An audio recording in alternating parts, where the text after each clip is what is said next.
ఈరోజు ఒక మోసగాడి గురించి కొన్ని డీటెయిల్స్ మీకు చెప్పాలి మిత్రులారా. చాలా సంవత్సరాల నుంచి కూడా అంటే చాలా రోజుల నుంచి కూడా నా దగ్గర రావడం జరిగింది. అయితే అది ఎలా డీల్ చేయాలో అర్థం కాక ఈరోజు ఒక పేపర్లో కూడా రావడం జరిగింది. ఎందుకంటే ఆ బాధితులకు ఎవరికైతే ఉందో న్యాయం చేద్దామనే ఉద్దేశంతో ఆ ఇష్యూ బయట పెట్టలేదు. కానీ ఆయన మోసాలు రోజు రోజుకి చాలా పెద్ద ఎత్తున పెరుగుతూ ఉన్నాయి. సో ఇది ఖచ్చితంగా మనం పబ్లిక్లోకి తీసుకోకపోతే చాలా మంది కూడా పబ్లిక్ ఆయన వల్ల మోసపోయేటువంటి పరిస్థితి అయితే ఉంటుంది. సో ఇటు ఇంజనీరింగ్ సీట్లు ఇప్పిస్తా అని చెప్పేసి లక్షలు తీసుకుంటాడు, మెడికల్ సీట్లు ఇప్పిస్తా అని చెప్పేసి లక్షలు తీసుకుంటాడు, సెంట్రల్ గవర్నమెంట్ స్కీమ్స్ కింద జేసీబీలు కార్లు అవి ఇస్తా అని చెప్పేసి 50 లక్షలు 60 లక్షలు తీసుకొని ఇచ్చేస్తాడు. అదేవిధంగా నేను ప్రధాని మోడీకి రాజ్నాథ్ సింగ్ డైరెక్ట్ కాంటాక్ట్ అని చెప్పేసి మోసం చేస్తుంటాడు, ఇక్కడ ఆర్ఎస్పీకి దగ్గర అని చెప్పేసి మోసం చేస్తుంటాడు, నేను బీజేపీ నాయకుడు అని చెప్తూ ఉంటాడు, తర్వాత నేను బీఆర్ఎస్ నాయకుడు అని చెప్తుంటాడు, తర్వాత నేను ఇంకొకరికి ఇంకో పార్టీలో ఉన్నా అని చెప్పేసి చాలా రకాలుగా చెప్తూ చాలా ఖరీదైనటువంటి కార్లు వాడుతూ ఆ కార్లు తలయుడు కావు. ఎక్కడ ఏది సెల్ఫ్ డ్రైవ్ కార్స్ ఉంటాయి కదా, సెల్ఫ్ డ్రైవ్ కార్స్లో ఆ కార్లను రెంట్కి తీసుకొని ఆ కార్లతోటి ఆ కార్లను కూడా అమ్మేసేటటువంటి దాఖలాలు కూడా చాలా ఉన్నాయి. సో ఆ మోసగాడికి నిజంగా ఆ మోసగాడిని రక్షిస్తున్న ఎవరైనా అంటే పోలీస్ డిపార్ట్మెంట్లో ఉన్నటువంటి కొంతమంది వ్యక్తులు. సో ఆ వ్యక్తి గురించి మనం తెలుసుకోవాల్సినటువంటి అవసరం అయితే ఉంది. సో దీనిలో ఒక ఆర్టికల్ రావడం జరిగింది. సో అది వంచకుడు నమ్మించి నిండా ముంచే ఘరానా మోసగాడు అనే ఏదైతుందో ఇది చాలా మంది దగ్గర బాధితులు మామూలుగా లేరు. ఆయన బాధితులు చాలా పెద్ద లిస్టు, చాలా లిస్ట్ ఉంది. ఆయన పైన చాలా కేసులు అయినప్పటికీ జైలు వేలు వచ్చినప్పుడు కూడా ఆయన మోసాలు పెరిగిపోతున్నాయి.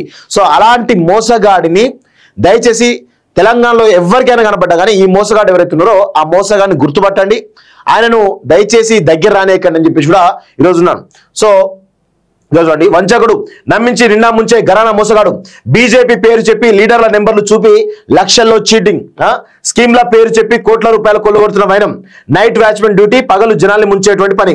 కొత్తపల్లి సతీష్ కుమార్ బండారం బయట బట్టబయలు. కొత్తపల్లి సతీష్ కుమార్ అనేటువంటి వ్యక్తి, ఈ వ్యక్తి ఉన్నాడు కదా, ఈయనే మామూలు కాదు, కొన్ని కోట్ల రూపాయల మోసం చేసిండు. అదేవిధంగా ఎంత దారుణం అంటే కొన్ని వందల మంది బాధితున్నారు. ఒక్కొక్క పాపం పేదవాళ్ళ దగ్గర నుంచి 5 లక్షలు 10 లక్షలు 15 లక్షలు 60 లక్షలు 70 లక్షలు కోట్ల రూపాయలు తీసుకున్నటువంటి సందర్భాలు ఉన్నాయి. 100 కోట్ల రూపాయల మోసం చేసినటువంటి ఘరానా మోసగాడిన. సో ఈయనకు వెన్నుదన్నుగా కొంతమంది పోలీస్ డిపార్ట్మెంట్లో కొంతమంది కూడా ఈయనకు వెన్నుదన్నుగా ఉంటూ అందులో కమిషన్లు తీసుకుంటూ ఈరోజు ఆయన పైన కేసులు పెట్టకుండా ఆయన కనీసం పోలీస్ స్టేషన్ పిలవకుండా ఈరోజు ఆయనకు సహకరిస్తూ వస్తూ ఉన్నారు. సో పరారిలో నిందితుడు సతీష్ కుమార్ గతంలోని మెడికల్ సీట్ ఇప్పిస్తారంటూ మోసం, నిందితుడిని అరెస్ట్ చేసి టాటా తీసిన పోలీసులు. మళ్ళీ అదే దారిలో మోసాల పరంపర. జయశంకర్ సార్ సేవా సమితి పేరుతో సామాజిక సేవ చేస్తున్నట్లు కలరింగ్. నాకు కేసీఆర్ తెలుసు, కేసీఆర్ నిలబెట్టింది నేనే, జయశంకర్ సార్ని దగ్గరుండి చూసుకున్నది నేనే, ఆయనకు తార్నాకలో ఇల్లు ఇప్పించిందే నేను, కేసీఆర్కు ప్రతిదీ నేనే చూసుకున్నా అని చెప్పేసి ఇటు కేసీఆర్ పేరు చెప్తాడు, అటు బీజేపీ పేరు చెప్తాడు, బీజేపీలో నాకు రాజ్నాథ్ సింగ్ దగ్గర అని చెప్తాడు. అదేవిధంగా వివిధ రకాల నాయకులు ఆర్ఎస్పీతో సహా చాలా మంది వాళ్ళు నాకు దగ్గర అంటూ కూడా ఆయన కలరింగ్ ఇస్తూ ఉంటాడు. సో అలా ఇచ్చేసి పెద్ద ఎత్తున మోసాలు చేస్తూ ఉంటాడు. మీకు మెడికల్ సీట్ కావాలంటే చిటికలో ఇప్పిస్తానంటాడు, ఇంజనీరింగ్ సీట్ ఇదిగో అంటూ చూపిస్తాడు, తక్షణమే డబ్బులు ఇవ్వండి అలాట్మెంట్ వచ్చేస్తుంది అని ఊరిస్తాడు. తీరా డబ్బులు చేతిలో పడగానే మాయమవుతాడు. అప్పటికప్పుడు ఒక ఫేక్ ప్రిన్సిపల్ సృష్టిస్తాడు, అవును సీట్ అలాట్ అయింది అని నమ్మిస్తాడు, మళ్ళీ డబ్బులు లాగేస్తాడు, మొత్తం కాజేసి పరారులో ఉంటాడు. మళ్ళీ బాధితుడికి ఫోన్ చేస్తాడు, మీ డబ్బులు ఇదిగో బ్యాంకులో ట్రాన్స్ఫర్ చేస్తున్నాను చూడండి అంటూ ఫేక్ బ్యాంక్ రిసిప్ట్లు తయారు చేసి వాట్సాప్లో ఫోటోలు పంపుతాడు. కావాలంటే బ్యాంక్ మేనేజర్తో మాట్లాడండి అంటూ ఫేక్ బ్యాంక్ మేనేజర్ను అప్పటికప్పుడు సిద్ధం చేసి మాట్లాడిస్తాడు. చెక్ డిపాజిట్ చేస్తున్నా చూడు అంటాడు, భూములు చీప్ గా ఇప్పిస్తానంటాడు, ప్రధానమంత్రి స్కీమ్ లో జేసీబీలు వచ్చాయంటాడు. ఇలా అతని బుర్రలో ఎన్నో స్కీములు పోయిస్తాడు, డబ్బులు తీసుకొని ఉడాయిస్తాడు. ఇది కొత్తపల్లి సతీష్ కుమార్ మోసాల తీరు. తెల్లటి లాల్చి పైజామా బట్టలు, కళ్ళకు అద్దాలు, సెల్ఫ్ డ్రైవింగ్ ఫార్చర్ కారు, హంగు ఆర్భటాలు చూస్తే ఇతడు మోసగాడని గుర్తించడం ఎవరి తరం కాదు. సో ఒక్కసారి ఆయనతో 5-10 నిమిషాలు మాట్లాడితే కన్విన్స్ అయిపోతారట. సో అట్లా కన్విన్స్ అయిపోతుంది. ఇంకో విషయం ఏంటంటే ఆయన ఫోను, జనరల్గా ఫోన్ ఉంటుంది కదా ఎవరికైనా, ఆ ఫోన్ లొకేషన్ ట్రేస్ కాకుండా ఆయన ఒకటే రామంతపూర్లో తన పాలిటెక్నిక్ కాలేజీలో ఏదో దాంట్లో ఆయన వాచ్మెన్ చేస్తాడు. ఈయన వాచ్మెన్ అక్కడే లొకేషన్ వచ్చినట్టు మరి ఆ నెట్వర్క్ కంపెనీలకు ఏమైనా రిక్వెస్ట్ పెట్టినో తెలియదు కానీ ఎక్కడ ట్రేస్ చేసినా ఆ లొకేషన్ దొరకబడదామన్నా కానీ దొరకకుండా తప్పించుకొని తిరుగుతాడు. పోలీసులకు కూడా దొరకకుండా, ఒకవేళ పోలీసులు లొకేషన్ ట్రేస్ చేస్తే ఆ మెసేజ్ ఇమీడియట్ ఆయనకు పోతుందంట. సో ఇట్లా చాలా పెద్ద ఎత్తున మోసాలు చేస్తూ ఈరోజు చాలా మంది పేదవాళ్ళని చాలా పెద్ద ఎత్తున మోసం చేసినటువంటి ఈ ఘరానా మోసగాన్ని ప్రభుత్వం ముఖ్యంగా పోలీస్ డిపార్ట్మెంట్ పట్టుకొని చితగొట్టి ఈయన దగ్గర డబ్బులు ఏవైతున్నాయో అవన్నీ కూడా ఇప్పించేటువంటి ప్రయత్నం చేయాలి. సో హంగు ఆర్భటాలు చూస్తే ఇతడు మోసగారని గుర్తించడం ఎవరి తరం కాదు, కానీ ఇతడి కంట్లో పడితే ఎంతటి వారినైనా ఇట్టే బోల్తా కొట్టిస్తాడు. ప్రధానమంత్రి నరేంద్ర మోడీ నరేంద్ర మోడీ టీం అంటాడు. రాజ్నాథ్ సింగ్ ఇప్పుడే ఫోన్ చేసి ఢిల్లీకి పిలుస్తున్నానని చెప్తాడు. కేంద్ర మంత్రులతో తనకు జీ హుజూర్ అంటారని కలరింగిస్తాడు. ఏదో రకంగా డబ్బులు లాగేసి ముఖం చాటేస్తాడు. జనగామ జిల్లాకు చెందిన కొత్తపల్లి సతీష్ కుమార్ అసలు భాగవతాలపై పల్లవి టీవీ ఎక్స్క్లూజివ్ కథనం అంటూ కూడా చూస్తున్నాం. దయచేసి ఈ కొత్తపల్లి సతీష్ కుమార్ అనే వ్యక్తి కొత్తపల్లి జయశంకర్ సార్ సేవా సమితి పేరిట నేను జయశంకర్ సార్ వారసు అని చెప్పేసి దొంగ నాటకాలు ఆడుతూ జయశంకర్ సార్ పేరును ఈరోజు జయశంకర్ సార్ పేరును కూడా ఆయన పేరిట సేవా సమితి పెట్టి అక్రమాలు చేస్తా ఉన్నాడు. సో జయశంకర్ సార్ని ఆయనను కొంచెం కించపరిచేటువంటి ప్రయత్నం చేస్తున్నట్టు కనబడతా ఉంది. సో తెలంగాణ సమాజం అంతా కూడా ఈయన విషయంలో జాగ్రత్తతో ఉండాలి. ఎక్కడన్నా జయశంకర్ సార్ సేవా సమితి అని పెడితే 100% ఆయన మోసం చేయడానికి పెడుతున్నాడని చెప్పేసి చాలా స్పష్టంగా అర్థం చేసుకోలే. సో ఆయన యొక్క మహోన్నతమైనటువంటి వ్యక్తి పేరు చెప్పి ఈయన దందాలు చేస్తా ఉన్నాడు. దయచేసి ఇలాంటి దొంగను మనందరం కూడా గుర్తుపెట్టుకొని జాగ్రత్తగా ఉండాలని చెప్పేసి కోరుతా ఉన్నాను. సో ఇక్కడ చూడండి, జయశంకర్ సేవా సమితి వ్యవస్థాపక అధ్యక్షుడిగా కరోనా కాలం నుంచి బాధిత కుటుంబాలకు బియ్యం పంపించేస్తూ సేవా ముసుగు తొడుక్కున్నాడు. బీజేపీలో చేరి ఆ పార్టీ రాష్ట్ర నాయకుల దగ్గరై టికెట్ తెచ్చుకొని జనగాం నుంచి పోటీ చేసి ఓడిపోయాడు. ఆ తర్వాత తనకు కేంద్ర స్థాయిలో లీడర్లు తెలుసు అంటూ స్కీమ్ల పేరు చెప్పి మెడికల్ సీట్ ఇప్పిస్తానని ఇలా రకరకాల మాటలు చెప్పి కోట్ల రూపాయలు కొల్లగొట్టాడు.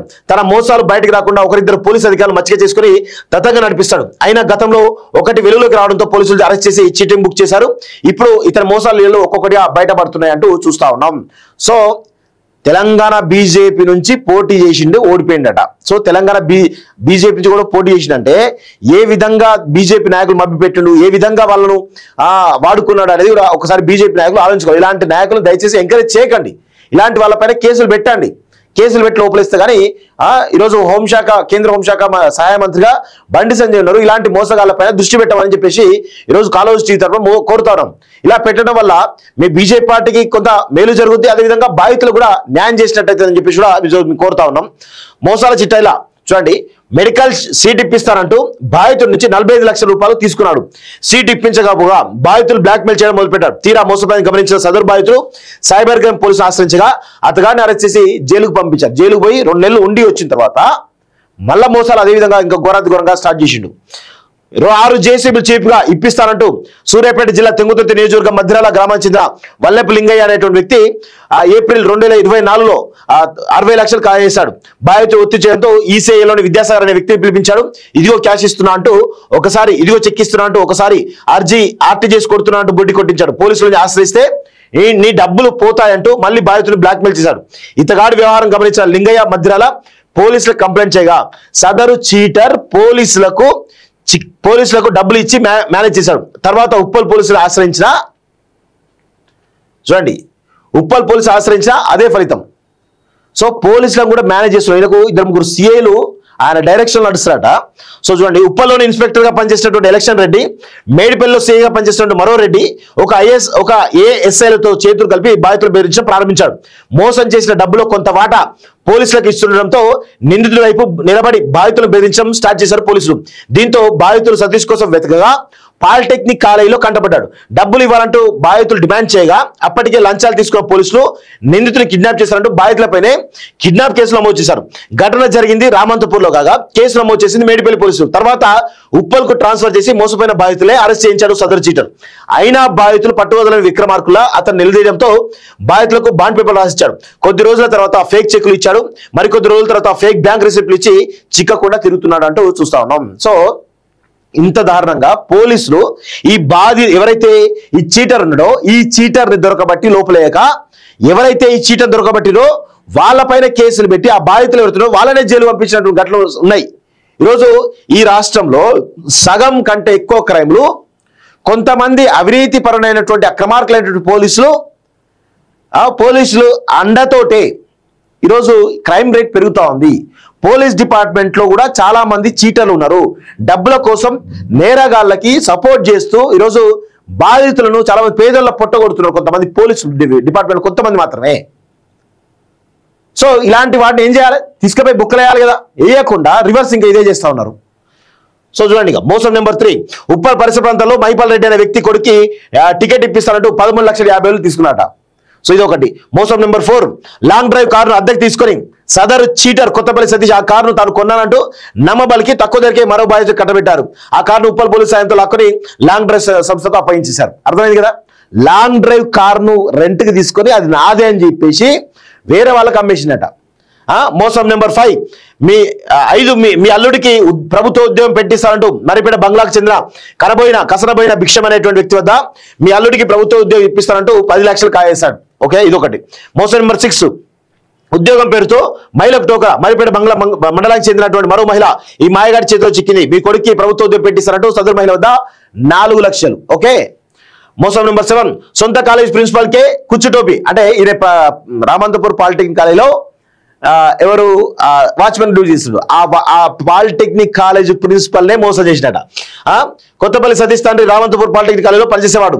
అతడు మరణించడంతో కారు నియామక కింద నైట్ వాచ్మెన్ గా ఉద్యోగం పొందిన కొత్తపల్లి సతీష్ సదరు ప్రిన్సిపల్ కే టోకరా వేశాడు. మాయమాటలు చెప్పి 3 లక్షలు వసూలు చేసి కాలేజీకి వెళ్లకుండా తప్పించుకు తిరుగుతున్నాడు. మోసం నెంబర్ 8. బచ్చన్నపేటలో భూమి ఇప్పిస్తారంటూ మాజీ ఎంపీపీ భువనగిరి ఎల్లమ్మ గుడి మాజీ చైర్మన్ అయిన తోటకూర వెంకటేష్ యాదవ్ నమ్మబలికాడు. గుడికి భక్తుడిగా వచ్చి బుడ్డి కొట్టించాడు. సో 1.2 కోట్ల రూపాయల భూమి ఉందంటూ 60 లక్షలు తీసుకుని ఉడాయించాడు. 60 లక్షలు ఇది. ఓకేనా? ఇట్లా మోసం నెంబర్ 9. బచ్చన్నపేటలో మాయమాటలు చెప్పి మహిళను మోసగించినట్టు బాధితులు పోలీసులు ఆశ్రయించారు. ప్రేమ వ్యవహారంలో మోసం చేసి తప్పించుకు తిరుగుతున్న కొత్తపల్లి సతీష్ అనే మాయగాడిని పోలీసులు అరెస్ట్ చేసి తీసుకొస్తున్న సమయంలో సదరు మహిళ బాధితులు స్టేషన్ ఆవరణలో కొత్తపల్లి సతీష్ అనే మాయగాడిని చెప్పులతో కొట్టారు. ఆ కేసు తర్వాత బయటకు వచ్చిన చీటర్ సతీష్ పరారులో ఉన్నాడు. మోసం నెంబర్ 10. తాజ్ కృష్ణ హోటల్ కు టోకరాట. బీసీ ఉద్యమం ఊపిరి అంటూ ఓ బీసీ నాయకుడి ద్వారా తీన్మార్మలను కలిసిన సదరు cheater Kothapalli Satish BC JS లో చేరాడు. ఆ తర్వాత జేఏసీ నాయకుల ద్వారా తాజ్ కృష్ణ హోటల్లో మీటింగ్ తెలుసుకున్న సతీష్ కేంద్ర మంత్రి రాజ్నాథ్ సింగ్ తో మాట్లాడి తక్కువనే వచ్చేలా చేస్తానంటూ బీసీజేఏసీ వద్ద 23.74 లక్షలు తీసుకెళ్లారు. తాజ్ కృష్ణ హోటల్లో 1.24 లక్షలు మాత్రమే కట్టి బుకింగ్ అయిపోయిందంటూ బుడ్డి కొట్టించాడు. సో ఈ విధంగా అందరి దగ్గర తీన్మార్ మల్లన్న ఏదైతే ఉన్నారో వాళ్ళతో సహా ఎంపీపీలు, రైతులు, మహిళలు అందరి దగ్గర కూడా మోసం చేసి పెద్ద ఎత్తున ఈరోజు ఆయన హోర్డింగ్లు తీన్మార్మలను సంబంధించిన హోర్డింగ్ బీసీ రాజ్యాధికారి హోర్డింగ్ లో పెట్టినట. సో బీసీ ఉద్యమానికి బాసటగా చేస్తూ హోర్డింగ్ ఏర్పాటు చేయడానికి ముందుకు వచ్చిన వ్యక్తి మల్లన్న ఆశ్రయించగా విషయం తెలుసుకున్న చీటర్ కొత్తపల్లి సతీష్ తో పాటు తాను 300 హోర్డింగ్స్ ఏర్పాటు చేస్తానంటూ ఫ్రీగా వచ్చిన హోర్డింగ్ లో తన ఫోటో వేసుకున్నాడు. అసలు విషయాన్ని సదరు డోనర్ మల్లన్నకు తెలుపగా తీన్మార్ మల్లన్న ఆరా తీసి కొత్తపల్లి సతీష్ వ్యవహారాన్ని మొత్తం ఎప్పటికప్పుడు రికార్డ్ చేసి పెట్టించాడు. కొన్ని ఆటోలకు స్టిక్కర్లు వేస్తున్నట్టు చేసి ఆ ఫోటోలతో నమ్మబలికాడు. ఇక తీరా 17/9/2020 నాడు మీటింగ్ ఏర్పాట్ల కోసం తాజ్ కృష్ణ బీసీజేఎస్ నాయకులు వెళ్ళగా అసలు హాల్ బుక్ కాలేదు. కొత్తపల్లి సతీష్ మాకు డబ్బులు ఇవ్వలేదు, ఇదిగో ఇస్తున్నా రేపు మాపు అంటూ ఫేక్ బ్యాంక్ ట్రాన్సాక్షన్ తో మోసం చేశారంటూ చెప్పేశారు. అప్పటికప్పుడు జేఎస్ నాయకులు ఇలా తలా ఇన్ని డబ్బులు అరేంజ్ చేసి హాల్ బుకింగ్ కంప్లీట్ చేశారు. మీటింగ్ పూర్తయింది. హాల్ ఎందుకు బుక్ చేయలేదని సతీష్ ను బీసీజేఎస్ నేత హరిశంకర్ గౌడ్ నిలదీగా డబ్బు నా ఖాతాలో వేసుకుని బ్యాంకు ప్రాబ్లం వచ్చిందంటూ ఫేక్ బ్యాంక్ మేనేజర్ తో మాట్లాడించారు. డబ్బుల కోసం బీసీజేఎస్ నేతలు అడగా 50,000 చొప్పున 2 అకౌంట్లకు పంపి ఇదిగో పంపిస్తున్నా అంటూ మాయమాటలు చెప్తూ వచ్చాడు అంటూ చూస్తున్నాం. ప్రస్తుతం ఈ యొక్క చీటర్ ఎవరైతే ఉన్నారో కొత్తపల్లి సతీష్ అనేటువంటి వ్యక్తి పరారీలో ఉన్నాడు. దయచేసి ఈయన విషయంలో కొంత జాగ్రత్తలు తీసుకోమని చెప్పేసి కూడా ఈరోజు కోరుతా ఉన్నాం. మాయమాటలు చెప్తాడు, చాలా మంది దగ్గర అనేక రకాలుగా ముంచుతాడు. సో ఇక్కడ ఆయన ఎట్లా కొట్టారు చూడండి, ఒకసారి దారుణ కొట్టారు. ఒకసారి అయితే ఇగో ఈ విధంగా కొట్టిరు. అయితే ఈయన కొట్టడం కాకుండా ఇక విషయం ఏంటంటే పోలీసులు అండగా ఉంటున్నారు ఈయనకి. కొంతమంది పోలీస్ డిపార్ట్మెంట్లో ఉన్న కొంతమంది ఈయనకు అండగా ఉంటూ ఈయన రక్షిస్తా ఉన్నారు ప్రతిసారి కూడా. సో ఈ విధంగా తన్నులు తిన్నటువంటి ఈ వ్యక్తి ఈరోజు పెద్ద ఎత్తున ఈయన ఎంత ఘోరంగా అంటే చూడండి, ఇగో ఫేక్ చెక్లు, ఇవన్నీ ఫేక్ చెక్లే, ఒక్కటి కూడా సరైన చెక్ ఉండదు. ఇగో యువరాజు అనుకుంటూ 30,000 అని ఇది ఫేక్ రిసిప్ట్ అన్నాడు. బ్రిలియన్ స్కూల్లో ఇది అడ్మిషన్ ఇప్పిస్తా చెప్పేసి ఒక ఫేక్ రిసిప్ట్. ఓకే, ఇది ఒకటి. రెండోది ఇగో చూడండి, ఇగో ఫేక్ బాండ్ పేపర్లు ఇవన్నీ క్యాష్ రిసిప్ట్. ఆ తర్వాత ఇది జేసీబీ గురించి ఫేక్ చెక్లు, ఇవన్నీ ఫేక్ చెక్లు ఇచ్చేసి చేస్తాడు అన్నట్టు. ఇగో సో ఇలా కొన్ని దానిలో కూడా స్టోరీ వస్తే కూడా చాలా మంది బాధితులు కూడా నేను కూడా చీటెడ్ బ్రో అంటూ చెప్తా ఉన్నారు. సో నేనేమంటా ఉన్నా అంటే కాలోజీ టీవీ అంటే ఇలా బాధితులు చాలా మంది కూడా ఉన్నారు మార్కెట్లో. దయచేసి ఆ బాధితులందరూ కూడా మాకు కన్సల్ట్ చేయండి. ఎందుకంటే చాలా విషయంలో ఈ మనిషి చేసినటువంటి మోసాలు ఇంకా చాలా పెద్ద చిట్టా ఉంది. సో ఆ చిట్టా అంతా బయటికి రావాలంటే దయచేసి బాధితులందరూ కూడా మాకు మెసేజ్ చేయండి, మాకు కాల్ చేయండి. 7842657762. సో ఈ నెంబర్కి దయచేసి ఎవరైతే బాధితులారో కొత్తపల్లి సతీష్ కుమార్ అనేటువంటి వ్యక్తి బాధితులు ఎవరైతే ఉన్నారో ఈ నెంబర్కి దయచేసి మీరు వాట్సాప్ చేయండి, లేకపోతే మాకు కాల్ చేసినా పర్లేదు, మా టీం చూసుకుంటారు. సో ఎవరైనా చాలా మంది బాధితులు ఉన్నారు, మేము కొంతమంది బాధితులనే లిస్టు తీసినాం, ఇంకా చాలా మంది బాధితులు కూడా ఈ జాబితాలో ఉన్నారు. ఆ బాధితులందరూ కూడా దయచేసి మాకు కన్సల్ట్ కావాలి. ఇంకా దీన్ని కొంచెం పెద్ద తీసుకోవాలి. చిట్టా చాలా పెద్ద ఉన్నది, వందల వేల మంది బాధితులు ఉన్నారు ఈయన చేసిన మోసం చేసిన జాబితాలో. సో దయచేసి 7842657762 అనేటువంటి నెంబర్కి ఎవరైనా బాధితుంటే మాకు కన్సల్ట్ కావాల్సిందే కోరుతున్నాం. సో ముఖ్యంగా వాట్సాప్ మెసేజ్ చేస్తే బెటర్, మీ డీటెయిల్స్ వాట్సాప్ చేస్తే మా టీం చూసుకొని మళ్ళీ మీకు కన్సల్ట్ అవుతారు. దయచేసి ఆ దిశగా ఇలాంటి మోసగాళ్ళతోటి జాగ్రత్తగా ఉండాలని చెప్పేసి కూడా మేము కోరుతా ఉన్నాం.